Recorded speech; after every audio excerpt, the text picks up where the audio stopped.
Previously on Westworld. Dolores avançait avec une arme à la main. Elle tenait à débrancher absolument toutes les personnes qu'il y avait sur son passage. Elle tenait à les tuer. Et Roboam, elle tenait à le débrancher. Mais arrivée devant Roboam, voyant les lignes rouges passer tout autour de lui, les lignes rouges qui passaient autour de sa construction massive, elle a regardé Roboam et s'est rendue compte d'une seule chose.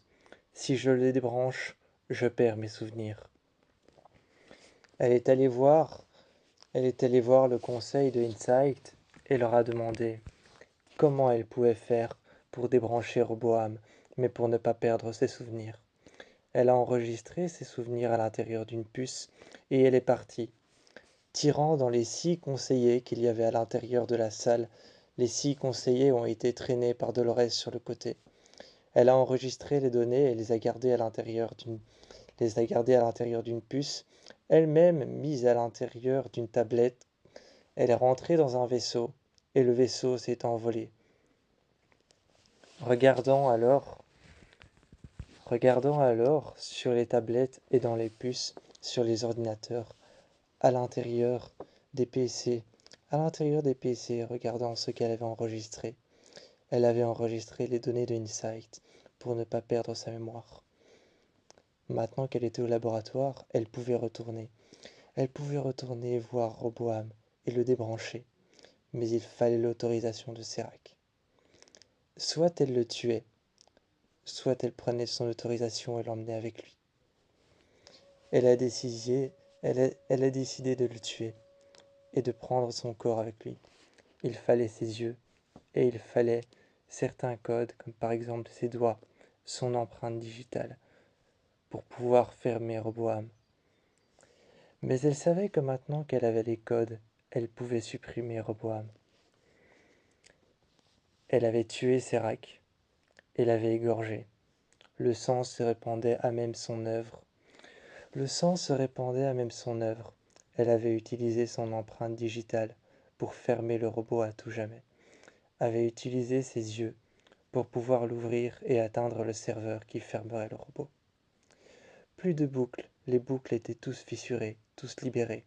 Et tous les autres qui étaient prisonniers de boucles étaient maintenant libérés. Ils étaient libérés mais ne savaient pas quoi faire de leur vie. Dolores allait leur offrir un plan d'échappatoire, un plan dans lequel ils allaient pouvoir démarrer une nouvelle vie, hors de la boucle. Devant la porte, Dolores regarda les autres programmés pour elle, ceux qu'elle avait programmés pour elle, et en prenant chacun leurs cheveux par l'arrière et en mettant leur tête sur le côté, elle posa le fusil sur leurs tempes. À bout portant, chacun, elle tira et elle les lâcha. Elle regarda les autres tomber les uns après les autres. Elle tira dans le deuxième, à bout portant, son doigt sur la détente, son fusil penché un peu vers l'avant, et elle tira dans la tête de l'autre. Enfin, le troisième, elle commençait à se sentir un peu faible. Et puis elle prit la tête de l'autre, ses cheveux vers l'arrière, et elle tira, juste sur la tête de l'autre. L'autre tomba, le troisième. Elle sentit une douleur. Caleb, qui était venu près d'elle, lui avait demandé « Ça va ?» Et Dolores avait dit « Oui, tout va bien. » Elle a ensuite repris son arme qu'elle a saisie et rangée sur le côté sur son ceinturon, refermé son blouson, et elle est allée voir les hommes qui la contrôlaient. Elle s'est arrêtée près d'une voiture. Elle l'a regardée. Avec sa petite lunette sur le côté qui entourait son œil, elle a dit « Synchronisation d'un objet rapide ». La petite lunette sur ses yeux synchronisait un petit peu tout l'espace autour d'elle pour voir quel était l'objet le plus rapide. Une Aston Martin est arrivée. Elle s'est garée juste devant elle. Prenant la voiture, elle est arrivée devant les bureaux. Prenant son arme, une mitraillette qu'elle avait dans son dos. Elle avait son arme toujours, sa petite arme, son petit fusil, rangé à son ceinturon. Elle prit alors sa mitraillette et arriva devant les portes. Devant les portes, Elle n'hésita pas à ouvrir d'un seul coup, gardant la mitraillette rangée sur le côté. Rangée sur le côté, la mitraillette l'empêchait de bouger son bras correctement. Mais elle gardait le doigt sur la détente. Est arrivée devant les hommes et finalement reprit alors son petit fusil. Elle tira tout de suite, sans hésiter et même sans regarder les écrans. Elle tira dans les écrans. 3 coups les uns après les autres. Elle regarda les hommes et puis, tout de suite, se mit à côté des hommes. Sans leur faire de mal, elle se mit à côté d'eux. Juste, elle les regardait en même temps. Téléchargeait les données sur les PC. Téléchargeant les données sur les PC, elle prit la puce qu'elle avait avec elle. Téléchargeant les données qu'elle mit à l'intérieur. Elle prit les PC, scrolla, ouvrit alors les écrans, ouvrit des dossiers qu'elle téléchargea. Elle les récupéra et les mit à l'intérieur de la puce. Elle était à côté des hommes, mais juste un regard, pas une arme sur le front, pas une arme sur la jambe, ou pas une arme juste sur la table. Toujours son arme était rangée. Elle téléchargeait tout. Et les hommes, elle n'était que près d'eux. Elle téléchargeait. Et chaque personne qui était là près d'eux n'osait réagir à ce qu'elle faisait, parce qu'ils savaient que Dolores était la personne à qui ils avaient fait du mal. À qui ils avaient fait du mal, à qui ils avaient retiré sa liberté, la personne qu'elle avait contrôlée. Elle téléchargeait les données, et les hommes n'osaient pas réagir. Ensuite, elle retira la clé. Pour elle, ça paraissait beaucoup trop facile. Au moment de quitter la pièce, elle s'était retournée, chargea son arme et tira. Un homme tira sur le deuxième homme. Ensuite, le troisième homme, elle s'approcha. L'homme craignait le pire, mais surtout était satisfait d'être encore en vie. Elle posa son arme sur sa jambe et tira d'un seul coup. Elle regarda Caleb. Caleb lui regarda le désastre derrière Dolores. Elle prit la puce, la rangea dans son blouson. Caleb, un peu incertain, elle lui dit alors « C'est bon, on a ce qu'il faut ».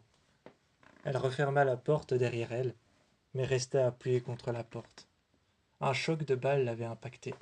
Elle ne sait pas encore comment. Maevie est arrivée près d'elle, en lui demandant « Tu as tout ce qu'il faut ?» Rentrons encore une fois à l'intérieur. Rentrant encore une fois à l'intérieur de la pièce, elle ouvrit juste un écran qui fonctionnait encore avec l'impact de balle de son fusil. Elle récupéra un dossier qu'elle mit alors sur la tablette, confia la tablette à Maevie, et Maevie vit alors sa fille, une carte qu'ils avaient emprisonnée dans un dossier qui contenait la carte que Maevie devait suivre pour récupérer sa fille. Dolores ferma la porte et se rendit compte qu'elle avait fait un geste de compassion envers Maevie. Elle partit et avait détruit ses oppresseurs, enfin, ceux qui écrivaient ce qu'elle faisait. Dans les airs, le vaisseau commençait à perdre le contrôle. Il commençait peu à peu à perdre le contrôle de la destination. Dolores était en train de regarder autour d'elle, plutôt que de s'attacher au siège et d'essayer de se tenir. De s'attacher au siège, elle regardait, par terre, au sol, à travers les grandes baies vitrées. Les grandes baies vitrées et les grandes portes vitrées du vaisseau. Elle regardait le sol, elle regardait les tours entre lesquelles le vaisseau était en train de conduire, de flotter. Alors que Caleb, lui, était en train de se protéger, de tenir la tablette et de regarder les dossiers. Maeve avait juste l'air inquiète, mais pas plus que ça. Elle regardait comme Dolores par les fenêtres, les grandes baies vitrées et les portes vitrées. Caleb, lui, était certainement le seul à ressentir quelque chose, peut-être une sensation d'inquiétude. Le vaisseau commençait à perdre de son contrôle et s'est installé tout près d'un laboratoire dans Westworld. Ils sont sortis, les portes se sont ouvertes, mais il n'y avait pas la voix qui disait « Vous êtes arrivés à destination » où il n'y avait pas la voix qui disait « Vous êtes arrivé devant le poste numéro 3 ». Il n'y avait pas cette voix. Ils sont descendus, Dolores a fait le premier pas, arme à la main. Elle était prête à saisir le moindre coup et à mettre son doigt sur la gâchette si quelqu'un arrivait. Elle était sortie et descendit du vaisseau complètement. Caleb, descendant de l'autre côté avec Maevy, était en train de faire le tour. Maevy saisissa tout de suite son katana, qu'elle mit devant elle. Elle le saisissa et le tenait à deux mains. En le saisissant, finalement, elle était arrivée à le mettre devant elle, devant son visage, prête à le prête, prête à attaquer avec son katana, d'un revers ou d'un coup droit, d'un coup franc, pour tuer une personne qui arrivait. De loin, il y avait l'homme, l'homme en noir, qui était en train d'arriver, faisant un geste, un salut de la main. L'homme en noir était en train d'arriver. Il les regarda, simplement, mettant la main sur son chapeau. Il leur posa une seule question. Pourquoi être ici? Tout de suite, Dolores saisissa son arme, un peu devant elle, mais finissait par la baisser et regarda l'homme s'avancer.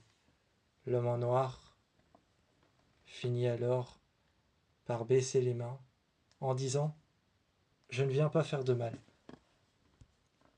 Dolores demanda ce qu'il faisait, et l'homme les invita à rentrer dans le laboratoire.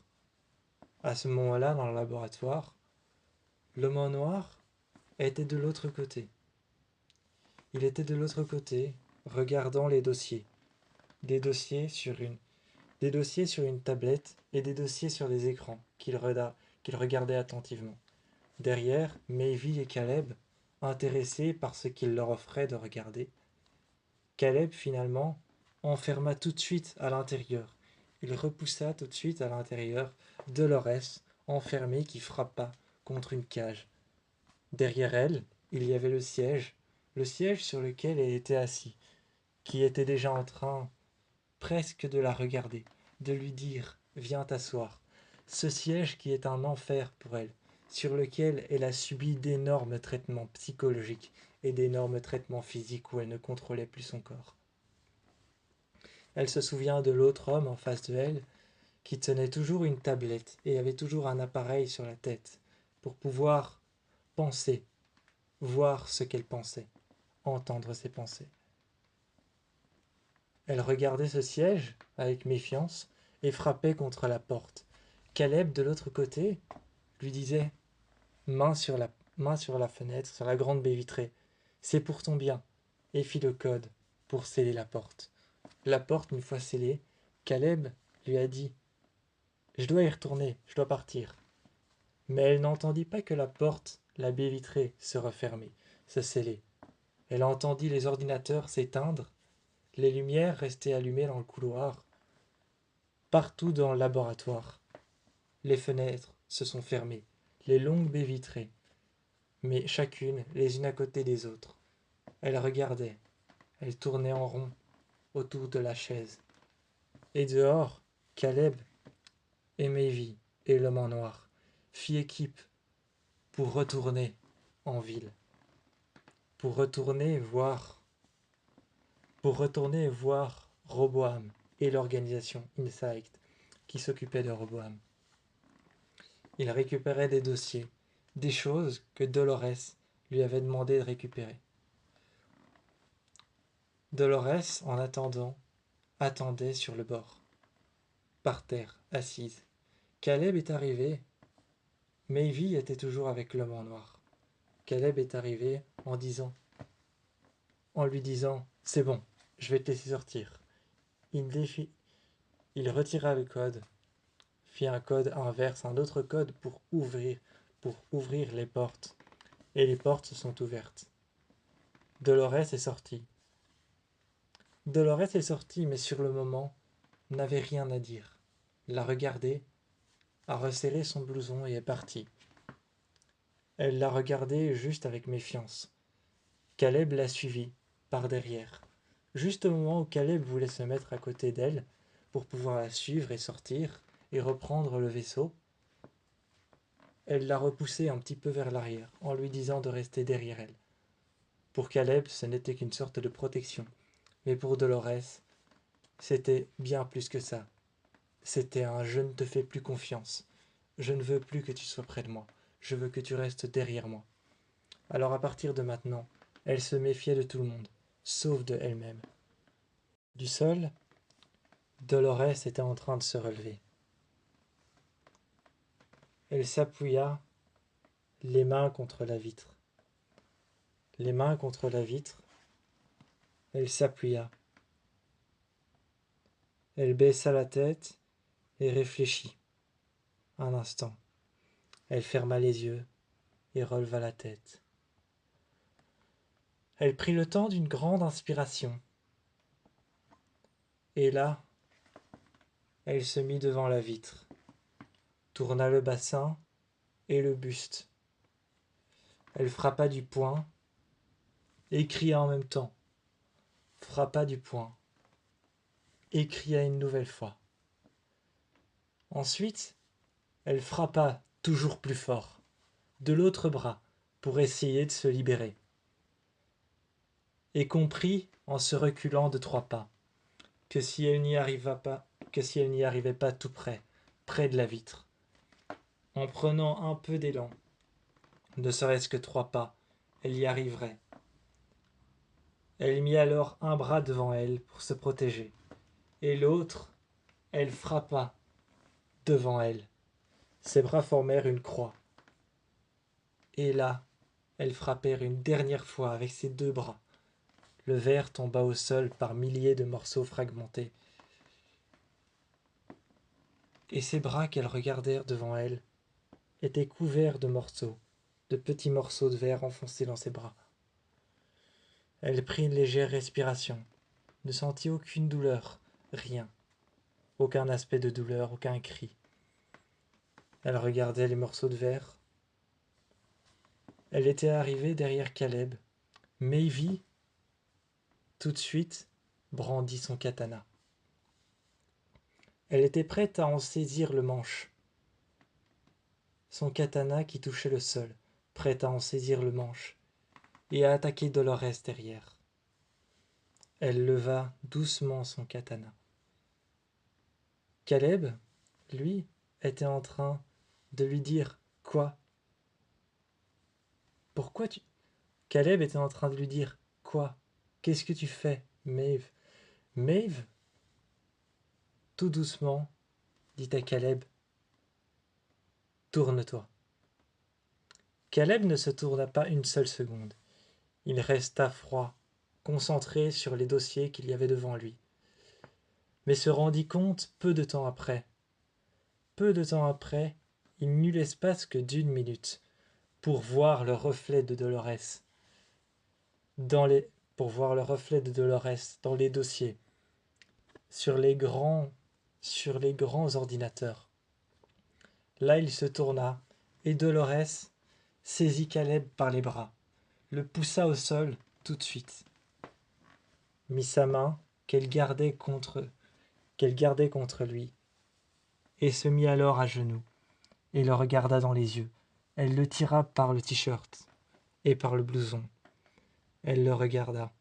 Elle voulait le tuer, l'anéantir. Maevy s'était avancée,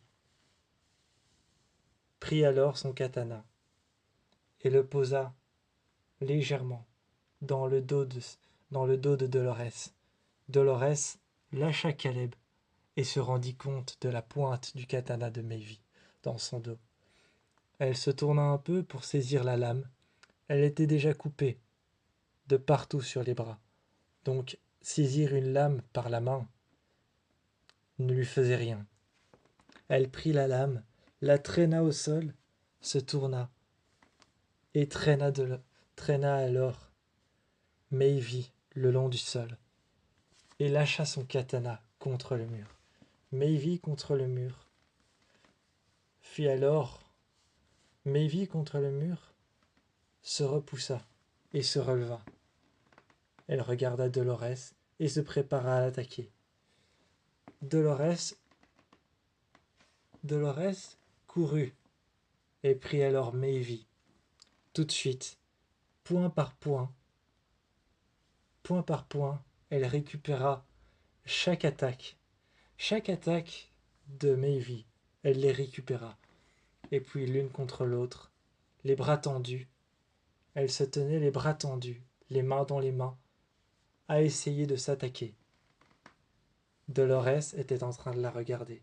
Elle voulait anéantir Caleb, mais tout de suite, poussée contre le mur, elle se rendit compte de ce qu'elle faisait. Pendant ce temps, pendant qu'elles étaient en train de se battre, de combattre l'une contre l'autre, l'homme en noir récupéra tous les dossiers. Il récupéra tous les dossiers. Caleb se rendit compte de ce qu'il faisait. Tous les dossiers enregistrés, saisis dans une puce et puis dans une tablette. Il partit et Dolorès lâcha tout de suite Maevy, se rendit compte de ce qu'elle voulait faire. Elle releva Caleb et Caleb prit sa main. En relevant Caleb, elle le regarda simplement. Elle croisa les bras en lui disant « Viens, suis-moi ». Elle prit une arme, elle lui donna une arme qu'elle mit alors dans ses mains. Caleb saisit l'arme et il sortit du laboratoire. À cet instant-là, Caleb fouilla tous les dossiers qu'il y avait sur les écrans, mais chaque dossier était vide. Chaque dossier était vide, ils étaient toujours là, toujours nommés, mais l'homme en noir avait tout emmené avec lui. Maevy prit soin de Dolorès de retirer chaque morceau de verre. À la surface, elle ne comprenait pas ce qui lui arrivait. Elle pensait que Roboam ou que quelque chose avait repris le contrôle sur elle. Ou alors, peut-être simplement le fait d'avoir été enfermée.